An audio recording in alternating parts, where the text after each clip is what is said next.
Greetings, everybody, and welcome to episode 68 of the Sickcast, aka the Siblings in Cardboard podcast. I'm your host, Donnie, joined by my buddies Noah, Justin, and Thomas. Whether you're a veteran card gamer or a first-timer just testing the waters, we are all Siblings in Cardboard. Gentlemen, how was Memphis? It was wonderful. I had a great time. The food was good. The drive wasn't as bad as I thought it was going to be. So, speak for yourself. This was an impromptu decision. My work schedule got shuffled around, so I was driving from Indiana on Thursday at like 4:30 p.m. and got in at like midnight, and it was like just hammering rain the whole entire time. It was rainy. It was a terrible drive. Yes, but Memphis was great. Food was good. Games were great. It's a fun format. The weather got fairly nice too after we got there. So yeah, it was an enjoyable weekend. I was completely oblivious to the entire calling, almost the entire weekend, because I was covered up with school stuff. Pulled my first all-nighter, so that was fun. And those are much, like you mentioned earlier, Thomas, those are not as much fun when you are pushing closer to 40 than 30. So I'm still recovering from that, but I got everything taken care of, got everything turned in. That was my final project for my final class to finish the associates, and now I've started in college mathematics to finish the bachelor's half of my degree. So nice, congratulations. Yeah, congrats. Appreciate that. It's been a lot of work. It's been a lot of work, but it's going to be worth it. I actually did my homework. Did you do your homework? I was told, since I wasn't going, to sit and play Talishar mediocrely and watch the calling at the same time, which I did. Because if you watch the calling, you're playing the other thing mediocrely, vice versa. So I did them both perfect. No, I did. I watched a lot of the games. I went back and rewatched some games that I really kind of wanted to see. I think I watched the Reinhardt game twice, just because I was really, really intrigued by some of the cards in the deck list. I thought it was a really fun deck, and it's good to see the big guy out there swinging claw. So definitely fun. Verdant's being in the mix is really good. Seeing the Auroras play really aggressive, but what really was just, I guess not surprising, was how wild Syndra is. Just in terms of damage, in terms of just being able to pull off some insane sort of wide combos, the way that the cards interact with each other that keeps Mask alive, it's really good. You could flick the dagger, the attack doesn't hit, but the dagger does hit, so it still counts as a hit, so you're still keeping the mask alive, even though it won't trigger the mask. And so I thought that the interactions with these cards was just a real next level sort of ceiling. I don't think that this is your typical sit down, I think that there's a little more nuance to how you want to spread those cards out to get the most value, rather than, I feel like you vomit the hand in some, aggro deck. So I feel like this is a really cool skill expression deck. It was wonderful. It was wonderful to watch. CT hero though, right? Definitely 100% C tier. Yeah. And when I tell you guys what Flick Knives went to, it's still 100% a C tier hero. Nathan, you're always right. Don't worry about it. I got you. Speaking of what price it went to, what did the calling do to the market prices, Noah? Oh man. Well, Hunted released, so you have that, right? Mm-hmm.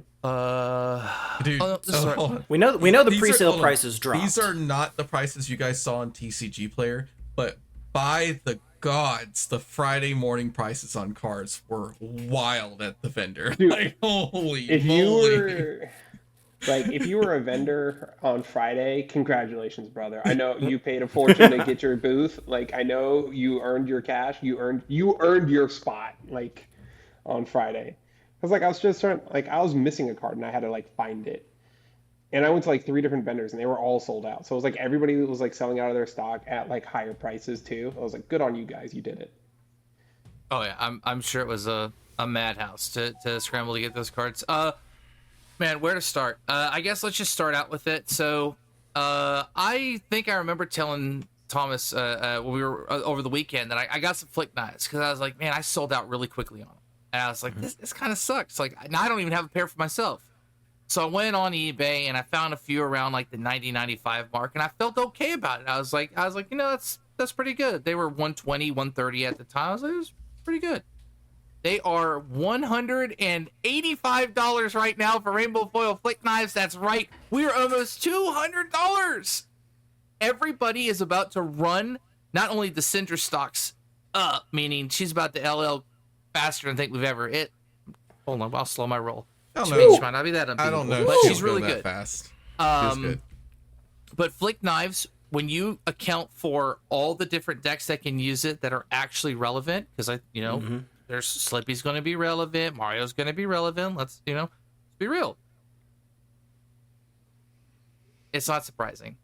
Is it pretty crazy that you have literally like 6 up there and it goes to 200 pretty quickly? Yeah, it's pretty wild. So might want to wait for those to come back down just a bit, and they will. I mean, this is a matter of an overreaction snap, and then there's people doing all sorts of things.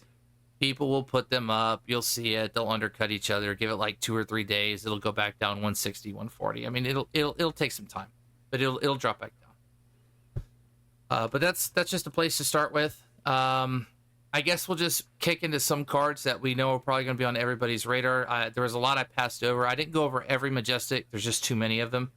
So we're just going to cover ones that are absolutely obscene. So Shelter from the Storm, everybody should know. And I called this completely wrong. Now, granted, I know there's allocation problems. I know that this set is probably going to sell out faster than we've ever seen it. They've done a really good job with the cards that they printed, as well as just the relevance. And so the set is wildly popular. But these are going to be the prices for a little bit. As people slowly get more allocation. But Shelter is $81 for a non-foil Majestic. I think it's almost CNC level, which is crazy to think about. That's probably fair. The game attempted to fix a CNC problem with reprints and then created another CNC, because this is actually the defense of CNC. That's what you've created. You've created you must have this card for the next how many Forever. every years. I think it's a little bit of a knee jerk. LSS, you did it again. This feels like a knee jerk. It's a little bit of a knee jerk. So It probably is. okay, Command and Conquer does something that's extremely unique. Like no other card does what that card does. Shelter from the Storm kind of splashes in a little bit of two mechanics mixed together, but not in some way that it's like overpowered. Like there are other cards already in existence that do similar mechanics within the class. It's like Haunting Rendition is almost exactly Shelter from the Storm. Mm-hmm. Just Rune Blade. I will say this is like, obviously the card was just printed and it was clearly printed for this format. You could feel the differences in the decks that actually had Shelter versus the decks that didn't on the weekend from my side. Like that was noticeable when I was playing against Shelter. So I was like, oh, this sucks. It's a good card. It's a really, really good card. But luckily, we do have budget options in Sink Below and Fate Foreseen. But now, ish. Yeah.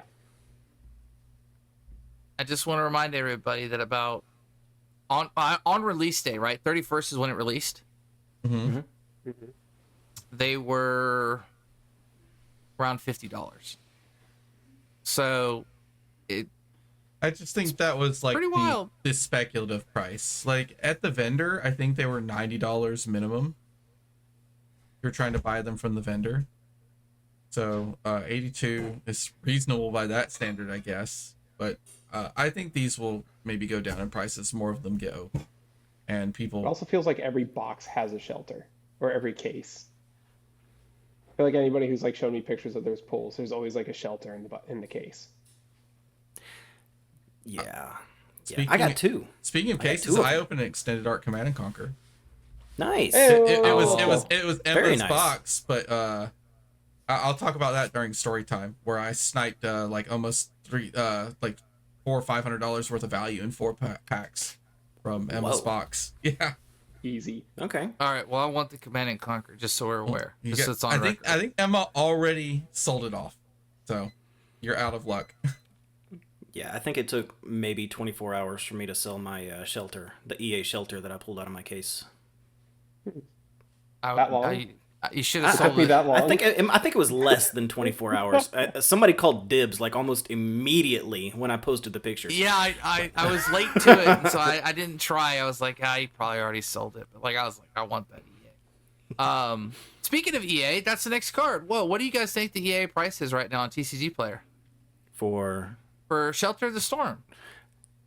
I might know this. Well, just take I a, like, do a know this. wild. Take a wild stab. Can't be that crazy, I know right? this. I know this already. I'm not going to cheat. I'm going to say 140. Keep going. What if I told you you'd have to double that to get one? Wait, just the extended art? Wow. That's $335 right now on TCG Player. Yeah, that was the last sold. Now, you know what's oh, crazy? so that means people are buying Is- them for that price. Somebody put one up Ooh. for like, I mean, it was an obscene amount, but there was like, people saying it's not that price till it sells. Sold for $380, sold for $349. So let's be real here. Now, granted, we know that there's convenience and speed, and I want it now kind of thing. Yeah. This is most likely a $200 plus card for a hot minute. I mean, we're just going to have to settle with that. This is going to be. It's It probably will eventually come back down 150, 160, 180, but it's going to take time. And even then, it depends, because I've heard it's very rare. yeah, think Marvel Codex kind of thing. That's where I see this thing. Right. Well, then it's going to stay about $300 then, because Marvel Codex of Frailty is $317. But not a lot of Outsiders is being open in mass, quite like this is right now. Right now is what I'm saying. So I'm going to be looking for some around some comfortable numbers. Let's move on. We got quite a few. So Hunter's Clave, this is the Majestic Assassin weapon. Once per turn action, pay 2, attack, go again. When this hits the hero, mark them. This is a $35 normal dagger. So not even cold foil, just $35 straight up Majestic dagger. Pretty good It dagger, only though. comes in one direction. Oh, I'm does not it? bitter.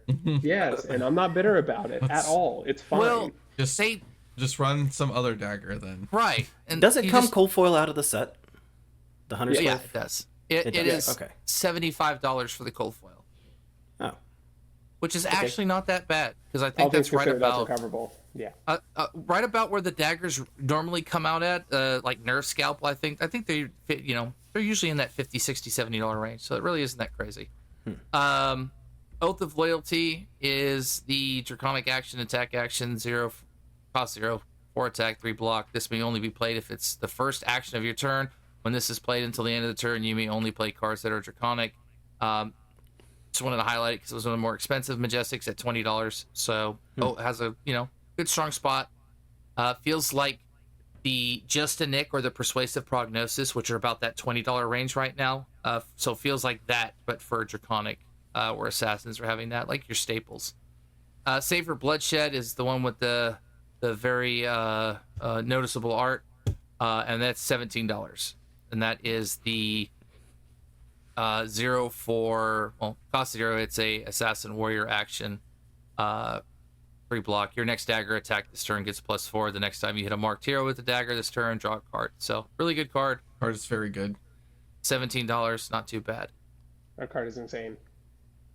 Speaking of before, Command and Conquer. Command and Conquer is on its way down slightly, a little bit. It's down to $84. So I know it was above $100. It is slowly coming down. I mean, obviously there are different arts now. There's just more of them. It will naturally kind of fall. You get to pick whichever one you want, or mix and match, I guess. Although you might get called out for having 2 sword dudes and one. I don't know. Unless there's somebody having a really bad day and they really want to be that way. Look, I mean, people will take any advantage they can to win. Okay, we've seen it. But the Command and Conquer has dropped down, and I'll bring the other one in the mix because the other one is actually $80. So the newest Command and Conquer is a little cheaper than the older one, which it should be. Older one is harder to get from an older set, more iconic. You want the original kind of feel, go for it. I actually really like the one with the swords. I like the fingering. No. I'm a firm believer of the finger. This is a way Sword for me truther. to get 2 sets right and then have the collection as well as spread them through my deck, so I don't feel like I promise you I was sitting here going, I want to build another deck, but I want to keep my CNCs in my Dory deck, and I don't have to do it. I don't have to even worry about it, and we're not shuffling the Fabled, so that's out of the question.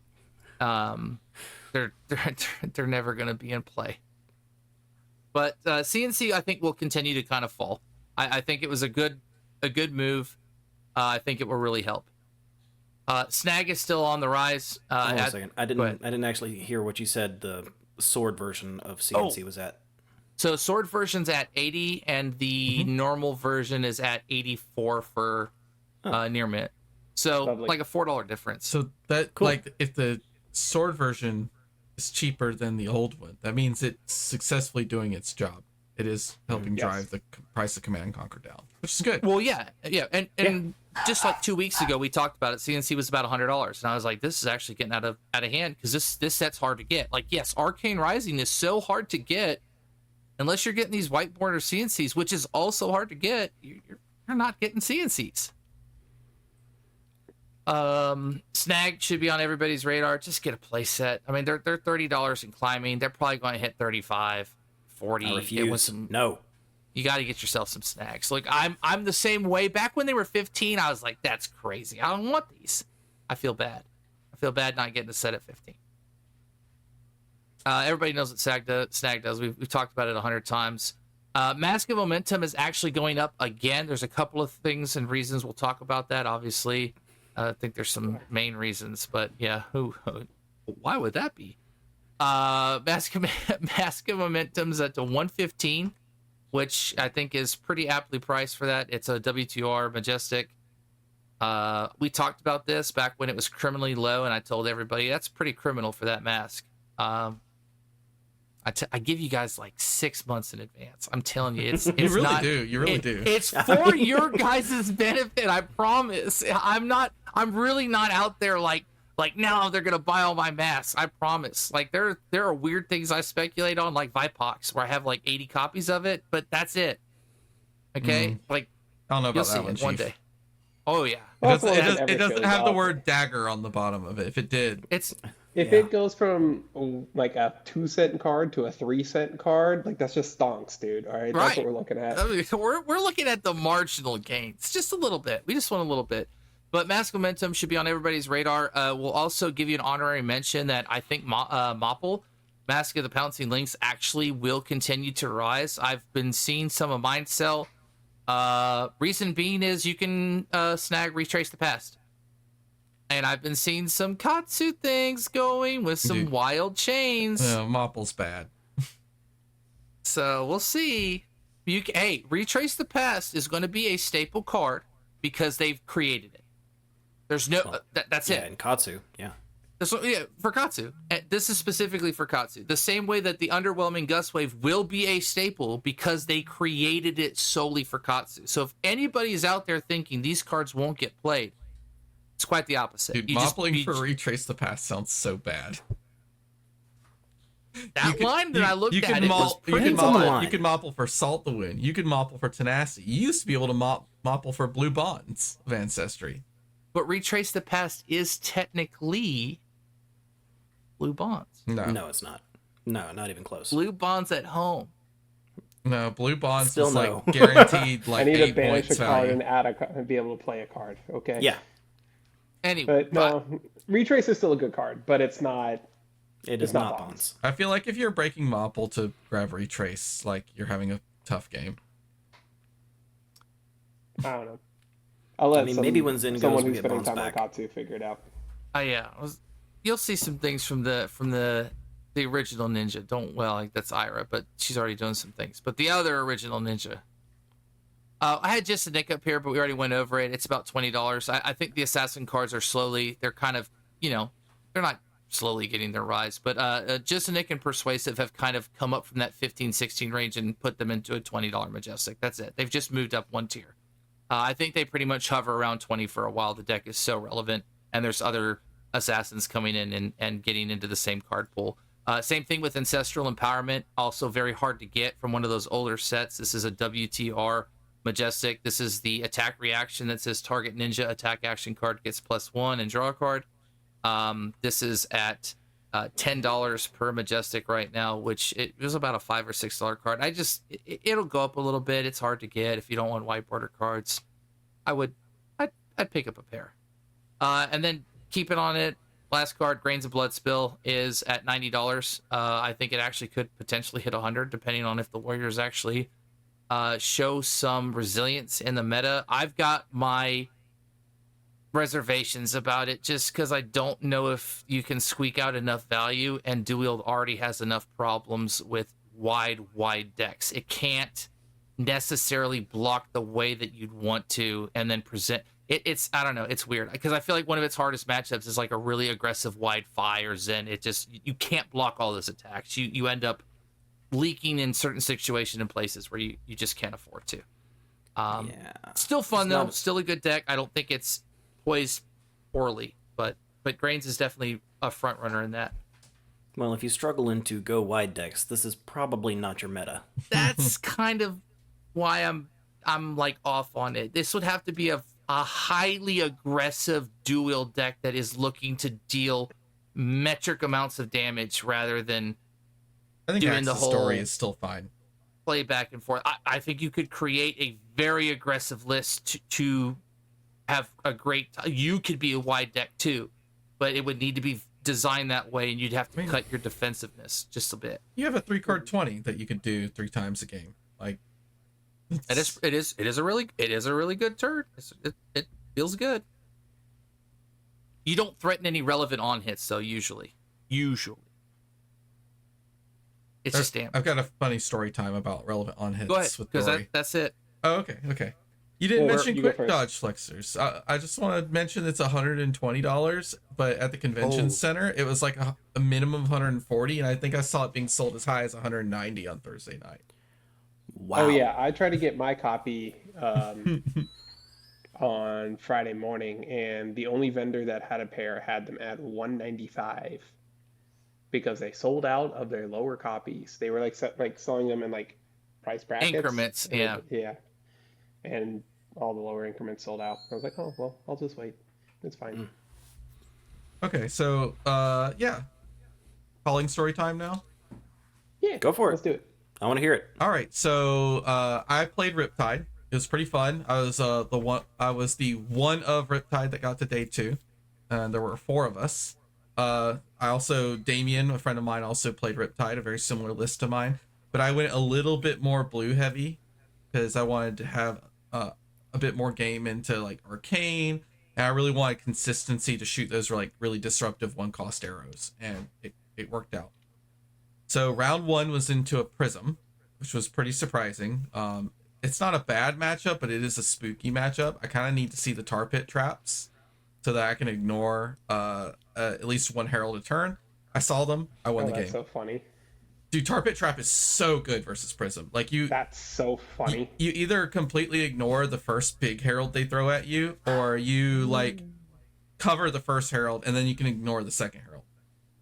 So I managed to hold them off. They got down to Pierce Reality, and I just said, okay, we race. And so I raced them even though they had Pierce Reality, and we got there super close. Round 2 was versus a new. This is supposed to be a good matchup for Riptide, but I think some of the new cards in the new set make that a much harder matchup. I struggled into it, and I think I just need more practice into Assassins in general. I didn't manage to take that one. I had a really bad. Okay, I go first in almost every matchup because I'm running New Horizons. So I load an arrow, I arsenal a card, and then New Take goes to do their turn. They throw Command and Conquer. And I'm like, okay, they just didn't have anything great. They want to threaten the arsenal. I put 2 cards in front of it, clean block 6. I've got like 2 cards in hand, 2 cards in arsenal. I'm going to still have a good turn.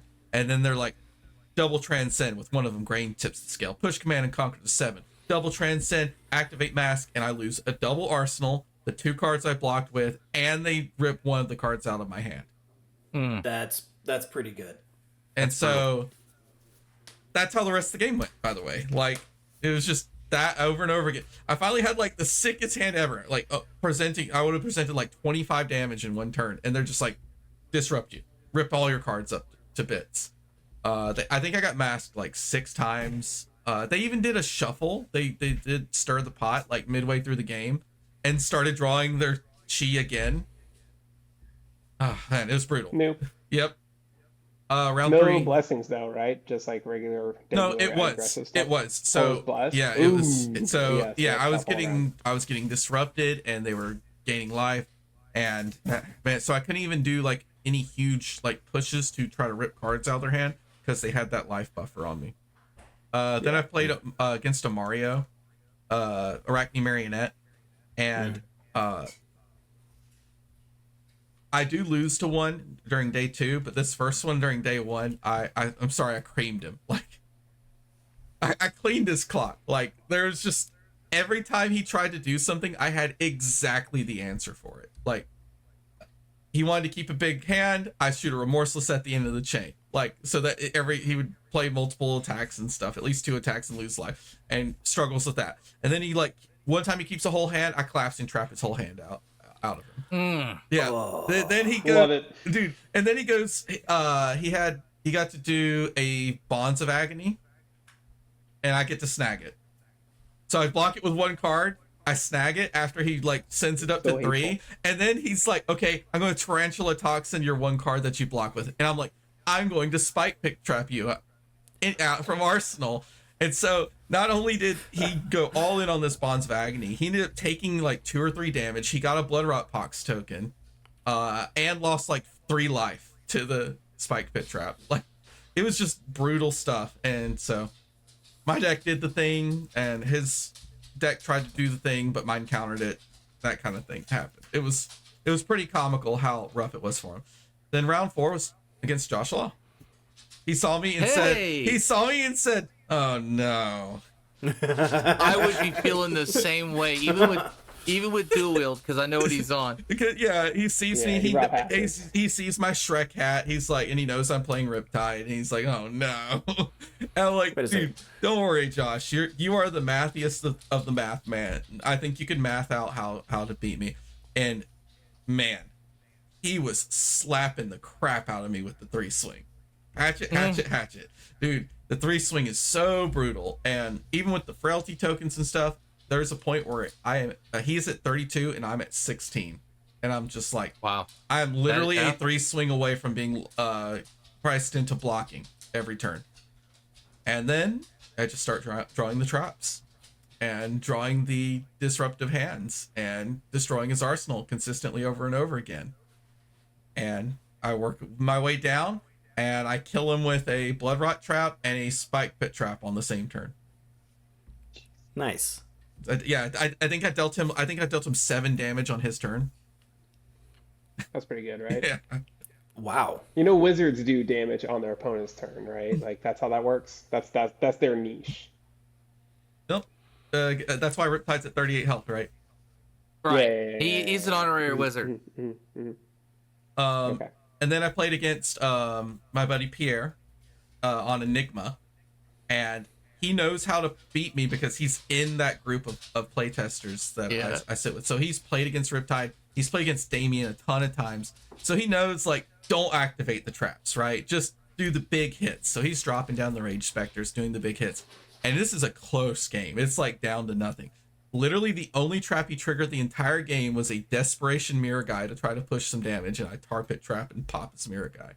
Like, that's it. That's the only trap he triggered the whole game. Barely squeak out a win. We both could have taken lines to maybe kill each other a little sooner, but we're playing this game of I can't give up my action point too easily, and he can't like overcommit to a board because I could just grapnel it. There was a point where I just left a grapnel face up in my arsenal. I'm like, you can't build a board. The grapnel's here with an aim counter on it, so it has +1 on it too. So I barely squeaked out a win there. Then played a Zen. That one was super close. Had all the right answers, just the nick of time. Managed to take that one down. And then the last round for the day was a Syndra. Didn't understand the deck well enough. Got trapped into letting a Mask of Momentum through. They got a Mask of Momentum trigger. Drew the absolute nuts. And, oh, God. Dude, What's the one that gives +1 to everything that's like less base power than the rest of the Draconic Chain? Spreading Flame. Oh my Flames. god, that card's card good. is You got your cheek spread. broken. Dude, that card Flame is wild. Dude, Spreading cheeks. Open wide. open wide. So it's just dagger for 2, dagger for 2. Throw them both at you. Buy them back. Dagger for 2. Dagger. Oh god. And then throw them again. Like I think I lost. I think I got attacked with daggers for 4 times for 2 or more, and then they were flicked at me 4 times in a single turn. I'm just like, I guess I'm dead. And yeah, I was dead. So I went to X2 at the end of day 1. I got in. Round 1 of day 2 was Ira. That's a very math intensive matchup. It is just who can extract the most value from their hands. There's no like big combo either of us are trying to pull off. Nothing like insane that either of us can really do in the matchup. It really comes down to extracting value every turn and being consistent and no misplays. I kept it really tight and managed to squeak it out by like, I think 2 points or something. I had more life than that, but like it's more that I just managed to squeak it out by a few points. By the way, I'm running 100% Dreadbore. So this is a D-React heavy meta, and Dreadbore really messes people up. Mm-hmm. Let's see. It's so annoying to play against. After Ira was I a love Prism. I played against Austin Summers on Prism. Cool guy. I ended up playing him in another event that I actually like wrote down notes on because of how improbable all the game actions were, and we even harassed a judge at the end because we intentionally created a funny situation at the end. I'll get to that. But Austin Summers looped me on turn 3. Yeah. And I lost. Yeah. So if you guys don't know what loop means in the terms and context of Prism, he played Arclight Sentinel for the rest of the game and still has enough resources to swing an angel or 2. So I was... Library? Nope. Just Vestige? He got 2 Genesis out. He had Vestige. He that'll do it. he had both the angels. Okay, He that had was 2 the other half. I Arclight was trying to Sentinels. figure it out. And I'm me with my little bow that to be fair, the reason he got so much space is within 3 turns I drew 2 E-strikes and 1 arrow. And by the way, versus Prism, I only run like 6 traps plus 2 legendary, so 8 traps, and I saw 5 of my 8 traps in the first 3 hands. Yeah, So, that's pretty tough. brutal. Mario was against one of our Savannah locals. I can't recall his name at the moment. Nini? Yeah, Vinny. So I played against Nini. Yes. That was him. Yes. So I played against him, and he showed me that I need more matches into Mario. Yes. We'll talk a lot about that list. He didn't clean me out, but he definitely took advantage of my inexperience in the matchup. So I think I could have won that game if I would have known the matchup better, but he definitely played really well and showed me what that hero can do. I was very impressed. So now I'm X3 and I'm kind of dooming. I'm like, man, I only got 1 more game to like stay in cash range, and I sit down. It's a Viscerai, and I'm just like, crap. Rip. And then I beat him. Nice. 1-1, by the way. Oh. It was close. He literally swings for lethal, and I go, take it all, go to 1, and I just swing everything into him. And I think he said to me, "Does Dreadbore says from hand, right?" And he goes, "GG." Okay, I was about to ask, was he trying to do like rune chain stacky stuff, or was he like all cast? No, he did a mix and match. I think he had a misplay where he took a remorseless that he shouldn't have, and then wasn't able to really play a turn because he dropped down so low. So okay, I think if he played perfectly, I probably still lose, but that's how it goes. And then you play games. Last round, It's a TCG. I'm like, so I like feel like I'm close to the money last round. And I'm like, I can't miss a Kano, and I didn't. Last round was Kano. Came down to 1-1 game there too. MVP to Enchanted Quiver. Card is fantastic. That card is so good. If I had a 0 cost arrow in Arsenal, I possibly get there. That's how close it was. I had a one cost arrow. Which Kano was it at that point? Do you remember? No, it wasn't one of the ones that I know, because I know most of them by face, so that I can like keep an eye on how well they're doing. Yeah, you see the Kano player sit down, you remember that face real quick. So the Yeah. second you see them, you're like, oh god, here we go. Okay, and you just get mentally prepped. Yeah, that's true because one of the Kanos that made top 8, I remember playing at last year's Battlehard in Atlanta, and I just recognized the face. So yeah, that's 100% legit. Yeah. So That guy's also really nice, though. that was my calling, and I can wrap up my story time with my rematch with Austin Summers. I want to read my notes. Real quick, what was your final placement at the calling? If I would have won the Kano match, I would have been 35th, so just out of cash anyway. So it didn't feel bad losing that Kano match. I think I got 65th after losing the Kano match. Not bad. Not bad. I mean, you day-two'd. Yeah. All right.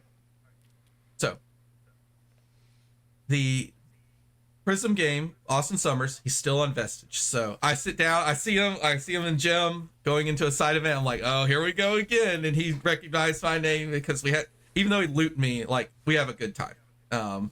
And we sit down and we're like, okay, maybe this game will be a closer. And boy, was it close. This game was fantastic. So he finally gets some advantage on me, right? And he goes and he swings with what's the herald that -1's attacks? Or Triumph. Triumph. Yeah. So he swings a Triumph. I have my one popper in the whole deck. I have a single Murky Water in the whole deck. He swings a Triumph. I have to just let it hit because I can't efficiently block it. So I let it hit, and he goes and he searches his deck, and he looks through, and he goes and looks through a little bit more, and he pulls the -1 angel there out. And I'm like, no, there's just no way. I literally show him, how did you know I have my one popper in my hand? He's like, I don't know, I just felt it. And so he kind of screws he kind of screws up my whole turn. So I just keep the Murky Water. I have a blue, I load it and shoot it at him, and then he's finally getting set up, but I kind of like gut check him. I force him to have everything, and he swings at me and he kind of goes shields down, and I kind of faked that I didn't have a trap out because he has Soraya up. So I like clean block the first herald, and he's swinging with the second herald. I'm just like, tar pit trap. Or no, it wasn't second herald. What did he do? He swung with the Soraya to get cards, and then he swings with the first herald, and I tar pit trap him because he's already broke the halo at that point. Nice. Then we were at a point where if he connected with an Erudition, which he was swinging Erudition with Pierce Reality out, he wins the game on the spot. The only card in my entire deck that gets me out of the situation is a Buzzsaw Trap. Have the Buzzsaw Trap in hand. Drop the Herald down to a blockable value. Stay alive. And then I have him dead to rights. I've got a fantastic arrow coming at him. This is Vestige Prism. Lots of auras, lots of angels. Blocks like absolute crap. And I've already put a -1 counter on his boots, so he can't cover breakpoints. And he puts the boots on the chain. I'm like, there's a -1 counter on that, right? And he's like, yeah, I know. And then he pitches Light of Soul to it. And he says, he rubs the top of his deck. And it's like, if this is yellow, I stay alive. If it's not, I die. He flips it and it's yellow. I'm like, come on. That's skill. Yeah, so he blocks with his boots, breaks them for no block value, just to stay alive. And manages to barely cover. So we get to the very, very end. We're both at 1. He's got a Merciful Retribution out. And by the way, giving Prism frailty tokens when they have Merciful Retribution out feels so bad.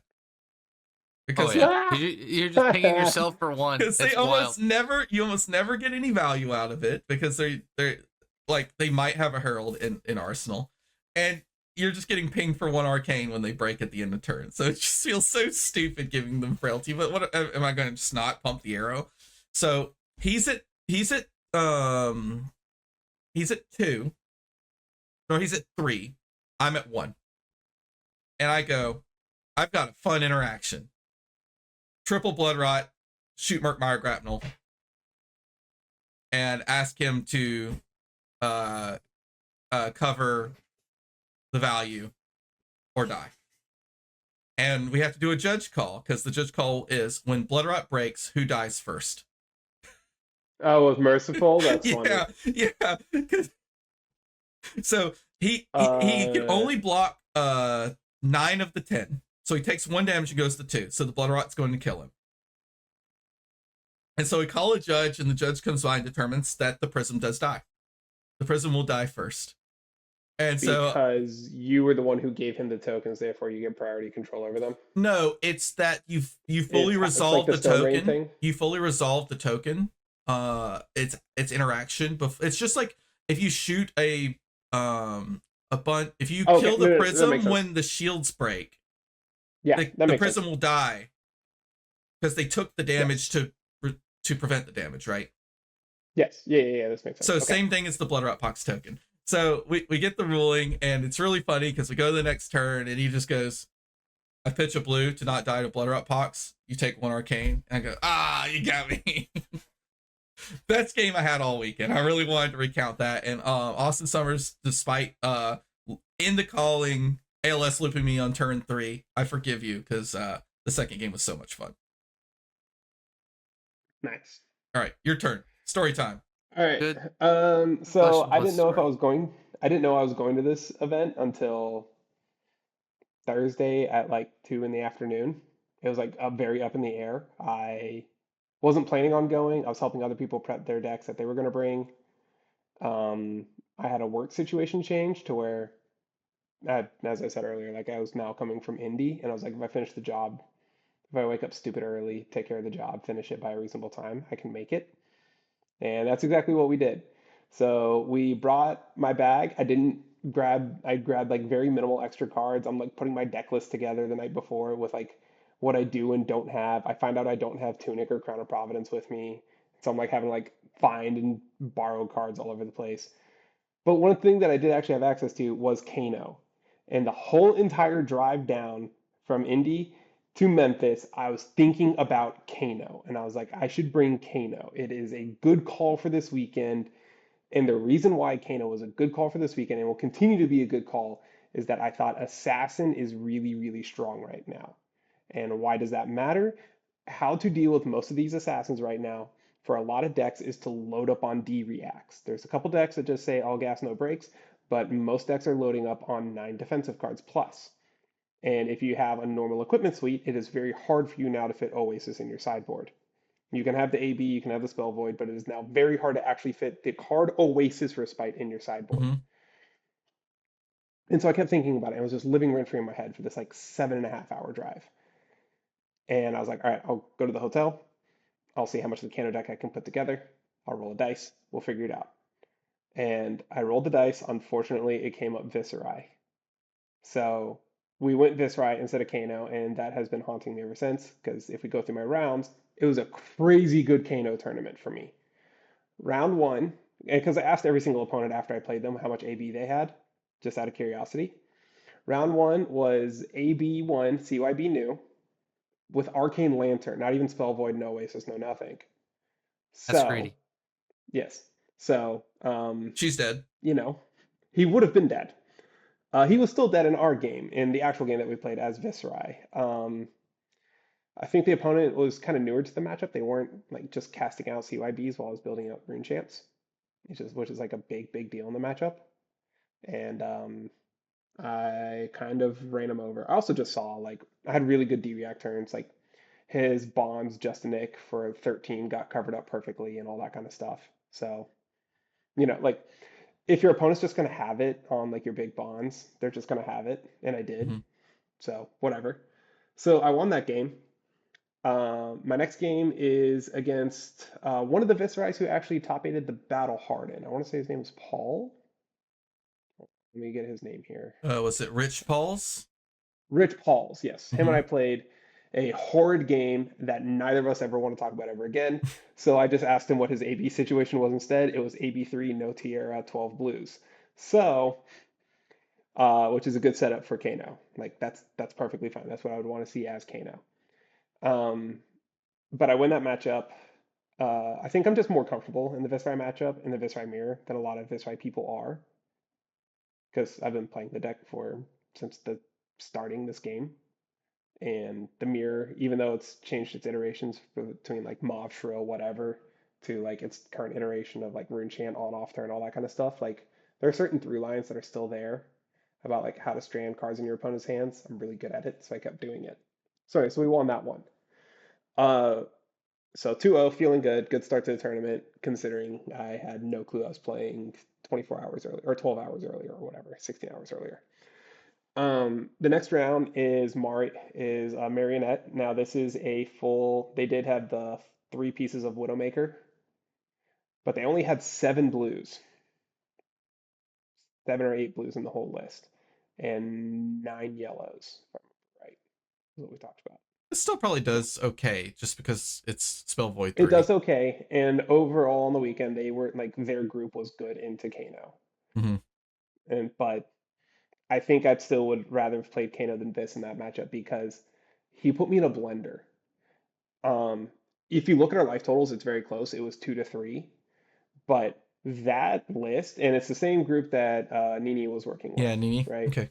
Yeah. So I played 2 of the other people that he worked with on this list, Jacob Kissel and Tom Battaglia. I don't want to mispronounce his last Thomas name. Battaglia.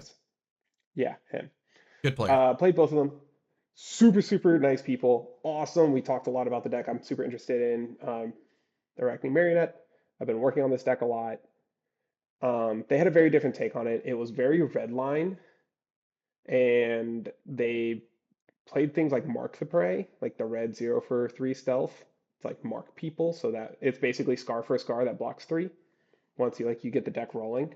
Mm-hmm. But the turn that blew me out was I attacked him with something. He goes pitch to AB, schism trigger on the stack because it's the first thing that happens. My arsenal's full, his isn't. We shuffle up. He puts a card into his arsenal. He looks at it. He makes a little face. I'm like, oh no, I'm in trouble. And then suddenly he just stops. He ABs the rest of it, and then like it was very clear that he was like thinking about like his blocks and like doing all this other stuff, and then he just doesn't. And I was like, oh no. And then he just plays Bonds face up out of arsenal. I'm like, oh no. And It's a good hit. yeah, it was an insane hit. So I block it. I blocked like 6 on it or something, and I was like holding the D react. He was like, all right, cool. Stains, Codex of Frailty, drop that D react you had in your hand, leave no witnesses to kill the card that was in my arsenal. I'm like, oh Yeah. no. Yeah, I just got sent to school by Schism. Schism is Um, really strong. Schism is so strong. I tested the gem a little bit. I didn't think it was that strong, but then I also was playing like an old school assassin, having your arsenal with like making sure that you chain disruption constantly, kind of thing, as opposed to playing with a free arsenal. And I got schooled by that deck. That hurt a lot. But next game, I played another Viscerai mirror. Uh, I lost the die roll. I had to go second, which always sucks in the mirror. You always want to go first. But I did end up winning this game, and it was another 12 blue AB3 no Tierra uh, Viscerai. So that's exactly where I want to be as Kano, by the way. Um,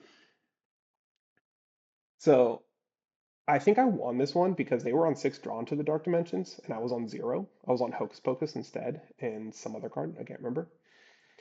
And they kept having to like pitch their drawns or block with their attack actions in the late game because they didn't have rune chance. Like I saw that they were on drawn to the Dark Dimension early in the game, so I knew I needed to create like a 1-to-1 game state because they had all the rune chant discounters and no like or a very low, just like 0 Mm-hmm. cost attack action suite. So I just like manufactured that game state, made it really hard for him, and then I was able to just eventually get there because he had to give me 3 cards at one point. He could only swing the sword for 3, and then I got to attack him with a 3-card hand and take full tempo, win the game. So we get there, we're 3-1 at this point. That's great. I play an Ira, which is like the matchup I want to see the most. This guy was super, super nice. We called out every single trigger, including like I don't know if he like heard story time or like this is just who he is because he was like even calling out like blade break and temper triggers and things like that, and it was awesome and hilarious, and so we just had a lot of fun with it. It was an aggro Ira. Nothing really special here. I just math better than his math because sometimes I play a few Malefics and left him with 4 cards, and he attacked me with a blue 1/2 punch or whatever it is called. One of those things that they banished to looking for a scrap. Mm-hmm. So yeah, so we got past the Ira. That was fine. The next round, I had to play against a Syndra. It was somebody named Jeremy Chen, I think is how you pronounce it. Oh, So, I didn't realize you ran into Jeremy. No, yeah, team kill. yeah. So Jeremy's a longtime buddy, good friend, all this kind of stuff. And it Valorant was just champion. like, oh Been on the Battle Harden podcast. champion. Also, yeah, awesome human being, great guy. We've been working on Yeah. his Syndra deck together a lot, and I'm very proud of him. He was really trying this one iteration of his deck. It was not working for him. He was just like, I just don't have the gas. So he, um, like 2 days before the tournament or something like that, it was like Monday or Tuesday, he was like, I'm switching it up, and just like put a whole new list together, tested it out. He said, this is better. It's not totally janky. We're going to make it work. And he made it work. He still, like, he day two'd. He did awesome. Nice. But he lost this game horribly. So he wins the die roll, and he goes first. Makes me go second, which is not where I want to be in the matchup at all. And he looks at his opening hand, and it's totally non-functional. So he pitches 3 reds, and it's like basically a leg tap, a leg tap, and a leg tap to Syndra to just like clear his hand out. And I'm looking at my hand, and like when we drew up our opening hands, I was terrified. I was like, oh God, please don't have any good cards in here. I just need to block. It was red Malefic, yellow Malefic, Deadwood Dirge. And I was like, and I was just looking at that hand so mad. I was like, if I get to go first, I just win this game for free on the spot. But because he passed, I just got to play all of them out, Arsenal to Deadwood Dirge. And then his That's hand pretty coming good. back. Yeah, really good. And then his next hand in his 12 blue deck was 3 blues. And so I just got away with murder because he like wasn't able to punish that turn, and I kind of walked with it, but like at one point I just like used Become to get a 9th blade because I could. So it was just one of those games. I felt bad for Jeremy that like it happened that way, but we were laughing. We had a really good time with it. Yeah. I'm sure he'll get you back at Armory. Oh yeah, and I was the only Viscerai he lost to all weekend, for the record. Like he ran through Viscerais. He had a really good matchup into that deck over the course of the weekend. He just had an unseries fortunate of draws. I don't think he lost to Viscerai as much as he lost to his deck that game. But at this point, we are locked for day 2. We're X1. We're good to go. We have one last round. I play an Aurora. I lose the die roll. And this game ended up 1-1, and it was actually the guy who top 8'd. It was whoever that Aurora is. Brian Hoffman. Yes, him. Very nice guy. It was his first calling, so good shout to him. Like, Good for him. He's from the Chicago area. Pretty good. Nice guy. I misplayed my opener. I didn't like. I was really upset that I bricked my opener pretty hard. I had like Become Rune. It was like Become Amp Rune Flash Haunting Rendition or something like that. It was bad. It was bad. Or no, sorry. It was Become. Yeah, it was Become Amp. No, not Amp. It was something. It was becoming a bunch of attacks that was just like super non-functional. And then a D-React. It was like a reduce. Oh, it was reduced to Enchant, which was a specific problem with the Haunting Rendition. So I tunneled on making sure I had Rune Chants up so I could play out the Haunting Rendition the next turn. Right? So I did like a Become Read line, leave Haunting in hand, Arsenal D-React. When instead I should have gone Become, get Malefic Incantation, play Malefic Swing Sword, Arsenal D-React, and just wait. Right? Because I like IP'd myself a card. Yeah. You lost And 3 it wound up points. mattering. Yep. And it wound up mattering. It was 1-1 for a really long time. I think I played the rest of the game really tight. He had to take a really risky line and block with his Dyadic Carapace, which was his only AB, really early on. Because he correctly called a Succumb to Temptation that I had in Arsenal. And he was like, if I give up the Carapace, I get to keep this hand, and the hand was good. And so he made a really good gut check, and it worked out for him. But we lose that one, we go into day 2, X2. And still happy that I day 2'd. Like, came in with like almost 0 prep. So I genuinely can't complain that I just day 2'd. First game of day 2, I'm playing against Thomas B. I'm just going to say Thomas B because I cannot pronounce his last name ever. And he's on the Marionette deck again. And the room that I was staying with, some of the people were kind of sick, so we didn't really like go out with people that night. We all stayed in just to make sure that we weren't spreading anything. And that deck is legitimately all we talked about for like 2.5 hours on how to play it, how to beat it, what's its thesis, trying to analyze everything that we saw from the deck, all that kind of stuff. So I get into it the next morning, I see the deck again, I'm like, all right, I have a game plan. The first time I played against the deck, I tried to stack it. I tried to just like do the on-turn, off-turn thing and just like strand them with value. I was like, because when we were building our Mario deck, we were like, oh, sometimes you get stranded with bad hands, right? Sometimes it's literally like dagger, dagger, blue stealth card, blue stealth card. And it's like, wow, this turn sucked. But their deck doesn't do that. So we're like, all right, well, if their deck doesn't do that, they play a low blue count. Let's go after them. And that deck was so disruptive. He just kept hitting and kept hitting and kept hitting. And he took me to school. Final life totals were 2-0. Super, super close game. I got stuck with like a Mordred in Arsenal. And stuck is a weird word for the Mordred type being stuck in Arsenal. But like, we fought over that Mordred Tide legitimately for 5 turns. And eventually I get the breathing room to play it out, but it kind of came at a cost of just like losing the game. Having to fight over it for so long. I probably should have given it up at some point and just like done better math. But yeah, I lost to it. That deck had my number all weekend. It's a very, very, very good deck. 4 guys brought it. 3 of them top 32'd, and the only one who didn't. I think all of them day 2'd. I think. I know a lot of them did very, very well, and a lot of them cashed with the same list, and it's very, very strong. So that deck is good. Next round, I'm out. Said I can't wait to try it out. Yeah, it's insane. Unfortunately, it plays 2 Fableds. And, oh, that was the other part of that game. They were playing Plague Hive as well. Mm-hmm. And their opinion is if they have to play both the gems, it's an unfavored matchup, but they have to go for it. And so he goes to AB, a rune chain on my turn, right? And it rolls Inertia token when I had a D-React in Arsenal and I had a Haunting Rendition in my hand that I couldn't get out of my hand at the end of the turn. And the rest of the game, I was just thinking about the 4 life buffer I would have had to be able to get that Mordred Tide out earlier or later in the game. 1 in 3 chance. Yeah, like it was the perfect hit. But I mean, that's why they're playing the cards, right? Yeah, they play both of them into Prism as well, right?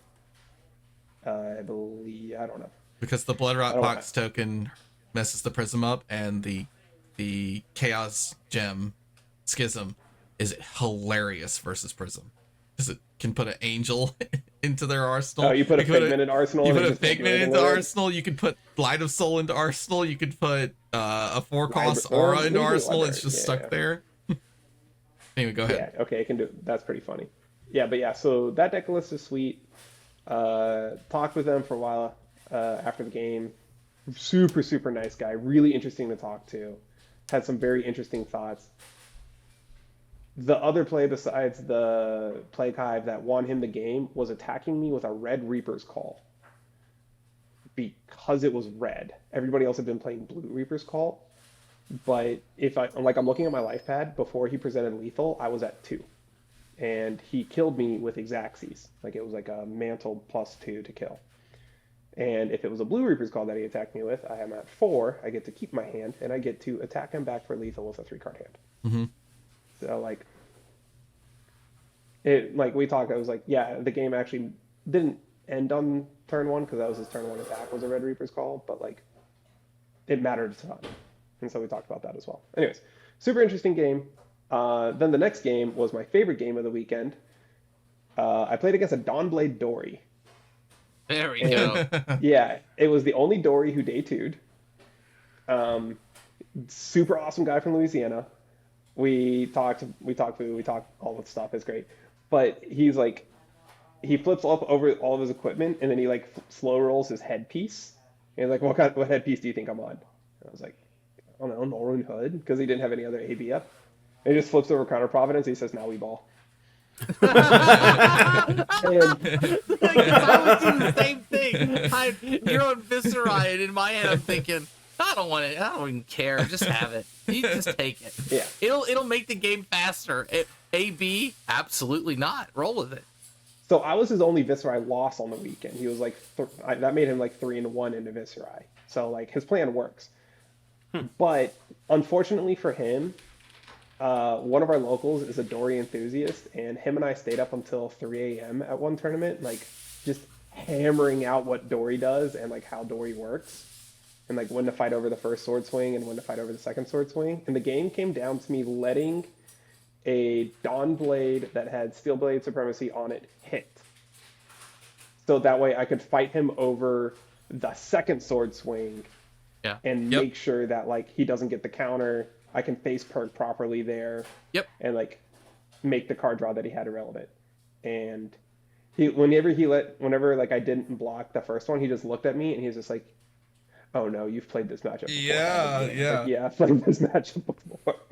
So we do get there. We kind of rolled him just like off the momentum of that turn cycle. Because he like went all in on that turn cycle and I just got there. But super awesome guy. We had a lot of fun. It was genuinely really, really cool. Still X3. I'm like, all right, I'm just going to keep playing until I lose again. Next round is Andrew Rothermel on Enigma. And we had a barn burner of a game. Like, he hit me with a Phantasmaclasm, Transcend, one of them being Pathwell Travel to give it go again, make the shield, swing Mirror Guy. Or not Mirror Guy, swing Miraging Metamorph. And my response back to it was Mordred Tide, Malefic Incantation, Swarming Gloomveil, Hocus Pocus. Like, we were just hitting each other. And we get to this game state where we go to, like, he attacks me with something, I say, yeah, sure, no blocks. Because my hand was crazy. I had 3 Malefics out on the board. I had a Runic Reckoning in Arsenal. My hand is Hocus Pocus, Revel, Become the Arc Knight, and a non-attack action. And I have 3 Malefics on the board. This is very important. So I look at the hand, and I'm like, oh, this is a nice... Oh, Tunic is up, and I have Creepers up. Also very important. So I can go Runic Reckoning, Hocus Pocus, Tunic, activate Creepers, drop the non-attack action off, go get Ninth Blade, Revel Ninth Blade. It would have been 11 rune chance and 9 physical damage. Pretty good. Yeah.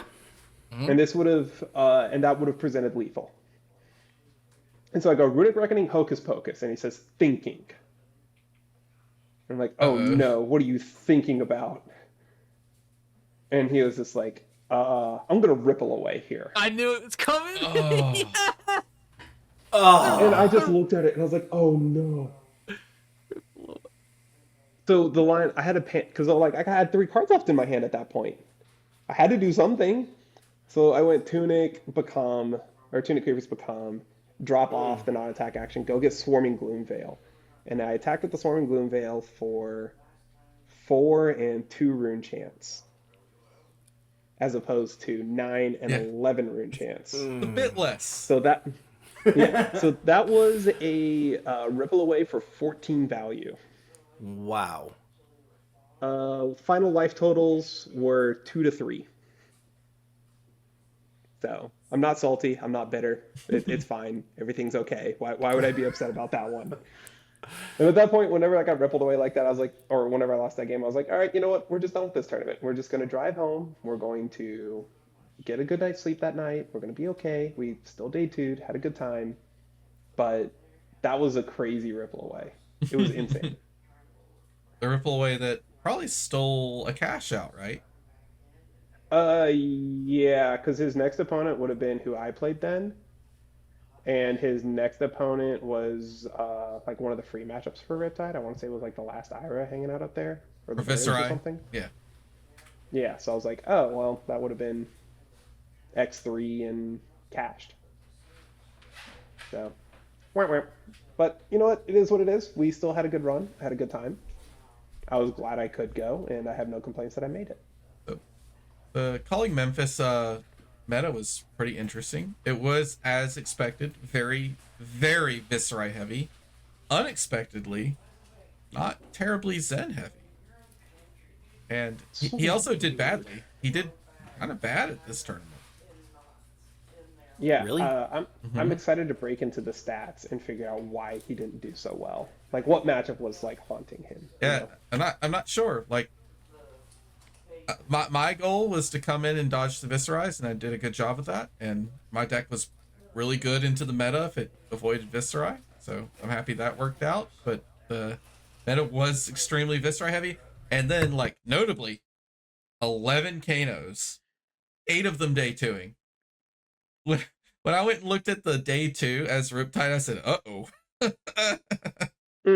Okay, so I have the stats here now. They got Kano'd.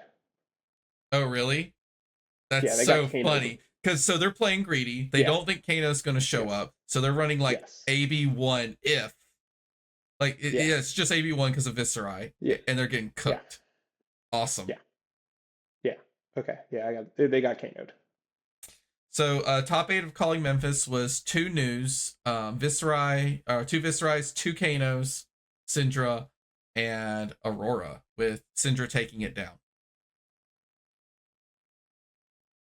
So, Yeah, as we all expected, of course. We expected a Kano Syndra final. yeah, exactly. That's exactly what we expected. C tier hero versus C tier hero for Calling Memphis. The brand new meta is here, and it's C tier hero smorgasbord. Like, To be fair, I think coming out of that weekend, Syndra is one of your top 5 decks. yes, Syndra. Oh, yeah, 100%. Syndra is someone I'm looking at for Pro Tour. Think Yeah. she's in the top tier. Yeah. And what's funny is even the Kano players were like, I'm not even gonna play Kano on the battle hard. No, you can't. The jig is up. Like, No. Yeah. Mhm. Although one of them was a buddy of mine, and we were talking about it, and he was like, he literally went to every single vendor and asked how many of them sold Oasis or Spell Void that day. And they're like, oh, we only brought our shiny Spell Voids and our shiny Oasis, and so we've only sold like 4. So it's like, sweet, I'm just going to run it back because they didn't have the inventory with them. interestingly, I think there was a Verdance that was like 1 game off top 8. I want to give a shout out to the Kano that made the finals, right? Because on stream, the Kano Verdance game, he had a pretty egregious error, right? He used his Metacarpus nodes on a turn, and then Metacarpus nodes reads on basically on the turn that you activate this, destroy it at the end of the turn. He did not destroy it. He used it for Arcane Barrier multiple times afterwards. It was a very clear game state error, but he went up to the Verdance player either at the event or after the event and was like, hey, listen, I have screwed up. I apologize. I'm going to split some of this pricing with you to like compensate because like the Verdance would have won that game if you just math out how it went. So shout out that guy. That's And cool. then also shout out the Verdance. Yeah. Also shout out the Verdance because they top 8'd the battle hard. Yeah. Oh, was it the same player? Yes, same guy. Dang, dude, he had a good weekend then. Yeah. So yeah, top The 8 of the Verdance had a battle good hard, showing. also called classic constructed, was 2 Viscerais, 1 Syndra, 1 Zen, 1 New, 1 Prism, 1 Verdance, 1 Marionette. So very, very diverse meta. This meta is actually looking pretty good. It might boil down to like a lot of degenerate Syndra action and assassins to counter her, but at the moment it seems pretty fun, pretty open. It's going to change a lot. RTN is definitely taking Viscerai and Zen out. They are not making it Pro Tour. Week by week, you're going to see a huge change. Vis and Zen will leave, and you are going to be very interested in Syndra and what stops Syndra. Mm-hmm. And then eventually, you're gonna want to know what stops whatever stops Syndra. Okay, so how many weeks into RTN season do we expect them to last? There's a chance they're gone on the first weekend. They have enough No points way. to leave on the first weekend. There's 1,500 points distributed over RTN, so 500 points a weekend. They're both like 100 and some change points away. If they take a lion's share of the classic constructed RTNs out, they're close to, some of them could be close to leaving on the first weekend. I think we're going to see them leave on the second weekend. I would When put my is- money on Zen being gone the first week and then Vis being gone the second. When is the first week? This weekend. This Saturday. Wait, What? what? Yeah, Yeah, dude, yeah, dude, it's zooming. Yeah. Like, the time goes, man. Yeah. RTNs are this weekend. Yeah. There's RTNs this weekend. Georgia, as a state, kind of has been hosed this time around for RTNs, but it is what it is. Where's Where? do we have one? Yeah. Draft is next weekend. There is one in like East Georgia this weekend, I think is where it is. Wait, And so there's a ours couple in is Alabama draft this weekend. next weekend? At which one? Yeah. Johns Creek. All right, I don't have to know the Yeah. game to play draft. All right, Glad- draft hey. is my speed. Glad we said something. Yes, exactly. But yeah. See you at draft, Donnie. Get some draft practice in. Probably not. I don't like limited. I've come to that conclusion. I just don't like limited in general. I'm just not. Say a fan. that. Normally- Say that out here, out in the open, and me and you are gonna go. I mean, I may get flamed for it, but you know what? I training don't montage, and like then we're gonna limited. come I've crush it. There has not been a limited format in any TCG I've played that I've actually enjoyed and said, I want to do this more often. No, I play it because other people want to, and I fill a seat, but I'm a constructed gamer. I just want to play CC. That's it. So Johns Creek is not this weekend, but next weekend. Yes. And then other than that, you have to drive to Alabama or North Carolina if you want to do limited. You mean Like sealed? constructed? Limited.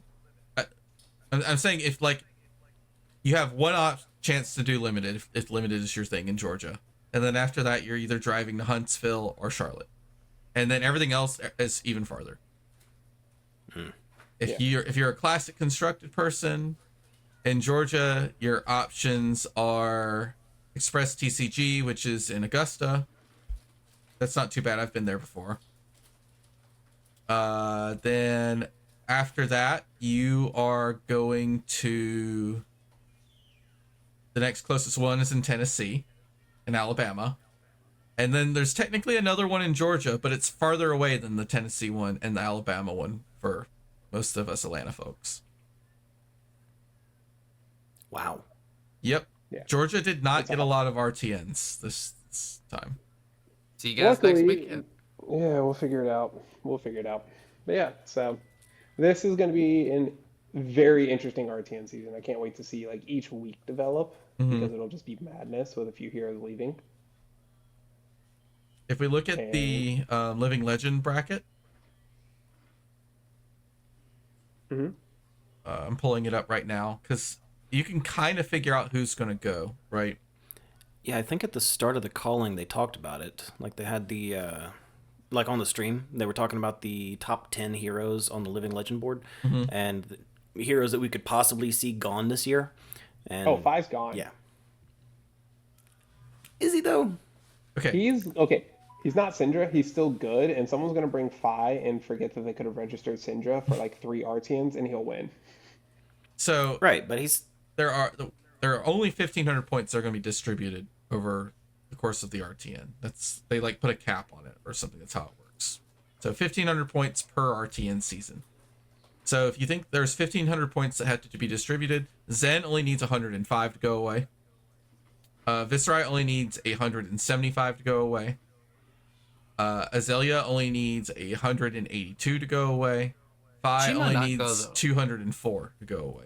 So you could like Fine. really easily see those Wait, four hold- heroes leaving. How Like much do Vis and Zen need? Zen needs. Oh, I'm looking at it now. Yeah, Zen needs Dude, Vis might 105. leave. Vis might leave before Zen. Yeah, it's very possible. He's so much more popular. It's technically possible for them both to leave on the first weekend. Like if they just go there's a gangbusters lot of good first decks in the weekend. meta right now. Do Do you guys actually think Azalea has that big of? I mean, like it's RTN. I know it's not calling, but there was only 8 Azaleas in the calling, and I felt like it was a very underwhelming representation from a supposedly strong position meta deck. I don't think Azalea I don't think she's in danger this RTN rotates, season. mostly because of popularity. Like Viscerai is gone purely off popularity alone. To be fair, Isn't she bad into the meta? Azalea gets better when Viscerai goes away, right? It's a coin flip. Funny enough, we're not talking about Dash leaving. I think she's in a pretty mediocre place right now. The game's too unfair and fast for her. Nine T-Bone's really good right now. 9 T-Bone is really good. That is true. Yeah. And forgot to mention, Null Time Zone's pretty good too. There's a Dash IO player who did really well this Shout past out Aaron. weekend. What a swell lad. We love him. We love him. They block. Oh man, imagine blocking with your Traverse, and he goes, "Activate Dash IO. Play Null Time Zone off the top of my deck. I'm going to name Inner Chi. You can choose to fail to find." He had to like tuck it for E-Strike 7. I was like, oh no, that's not what we want to be doing with that hat. It's so awesome. Okay. So, like heroes that are like kind of still big and in the game that will not be leaving, that we're going to be seeing at the Pro Tour for sure. There's like no way Nu leaves before Pro Tour. She's only at 585. It's impossible. Enigma could leave. She's at 715. We could see Enigma leave, but it's very doubtful. She's a dog in the Syndra. She's a dog in Abyss. I mean, that is tough for her out of the gate. Yeah. Is it? And she's a dog in a Zen, which is like really tough for her for 2 weeks minimum. So I think the takeaway here is that we just know that it's going to be a meta without Zen or Viscerai. Yeah, okay. That's a pretty big shift.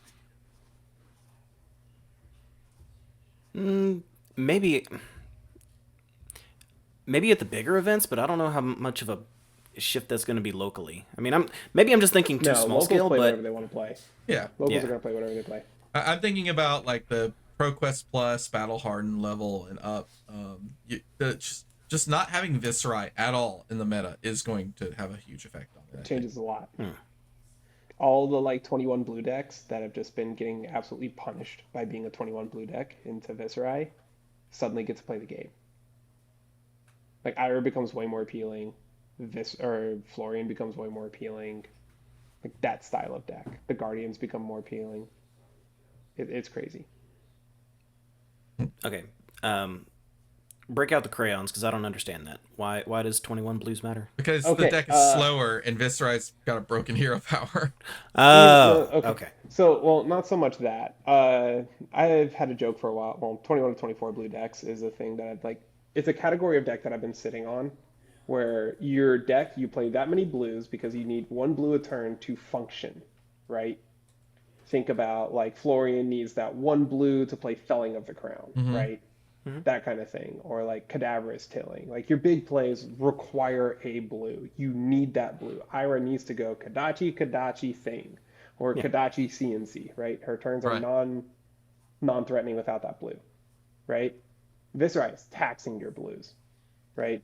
So there's only about, and if you have 21 blues, right? Imagine it's an 8-turn game. You're gonna have about 2 to 3 turns that you can actually pitch to AB if you are drawing perfectly and you have a blue a turn. Right? And so you are just being super punished, and it is basically true damage because of the type of deck that you are bringing. That's one of the reasons why Viscerai is really powerful. Gotcha. Okay. Thank you. Yeah. Now I can eat the crayons. Since we're done with it. Since we're done with the explanation. That's good. Yeah, no, sorry. I just kind of said that. I threw that out there, and I don't think I've ever explained it, so my bad. Well, I think that about wraps us up, unless we missed something. Battle Harden? Did we want to talk about the Battle Harden? And the fact that Prism won it? Oh, I did forget to mention the winner of that. Yeah, Prism picked up a Battle Harden win, which is sweet. She's on the board for Hunted already at 409 points, 25 points this season. Yeah, and beat a Syndra in the finals. I think Prism is good. That was a wild game. And I think Prism was actually a really heads-up choice for the calling. I'm surprised they didn't do a little better. Maybe just not enough representation. But because there's a lot of Kano and a lot of people who don't or can't run poppers, Prism seemed like a good choice. There's this little deck called Viscerai, and he likes Prism. That's He true. loves That's that matchup. Just He loves dodge that all the matchup. prisms like me. Yes. Face Or, sorry, Purgatory, Viscerais. great card. Yeah. It's a good card. All right. Other than that, I ain't got nothing. Yep. Okay. All right. Noah, where can everybody find you, buddy? At Big Max Fab on Twitter, at Big Max on Blue Sky, and twitch.tv/Big Max. And sometime this weekend, opening up the 100 cards on the channel. I'll figure out a date and throw a stream up. Okay. Let me know. We might do the same thing we did last time. Yeah. Justin, what about you? Jebzo5 on Blue Sky and Discord, and it's a Twitter handle. I think it's J_EVS5 on Twitter. You always sound so confused when you say that, but you Well, literally he- said Remember it week it. after I He's gotta don't. recollect It's the only it. place I ever use that one because it's Jebzo5 literally everywhere else on everything ever. I probably have a better memory of what his Twitter handle is than he does because it's on my HUD. Yes. Fair. All right, Thomas, what about you? Yep, I'm at What the System Fab on Twitter, at What the System on Blue Sky, at What the System all over Discord. Check. And as far as I go, I am Draco Hominus 87 everywhere social media is sold. You can find me on Blue Sky, Twitter, Discord. Just look me up. I'm more than open to chat about whatever. I actually got somebody that responded to my shout out, my article shout on Blue Sky, and actually wanted to talk to me about one of the decks that I wrote about. So that was really cool. So yeah, reach out to me if you want to talk about any of the articles that I write for Card Gamer. The next one that's coming out that I don't think it's been published yet is my Slippy article. I don't think I've seen the Slippy article come out yet, but I'm excited to get some feedback on that one because I actually really liked that deck. I think that's it. Nothing else? Oops, send it. Nothing else? All right, cool. Thanks for joining us, everybody. We hope you enjoyed catching up with us this week. And if you did, subscribe or follow, depending on where you found us, to catch us again next time. Until then, take care of yourselves and remember, we are all siblings in cardboard. Let me break the crayons back out for just one more second real quick. So it's really crazy. I actually have a Flesh and Blood card with me, and it's wild. If you read it, there's words on it. And sometimes those words tell you to perform an action, crazy as it may seem. Sometimes they tell you to perform two actions. Maybe it's like, the Command and Conquer and you're getting hit with something on the top. You might want to just read the cards and do the right thing and just do what the card says. You know what I mean? Or is that outside assistance? Take care, guys.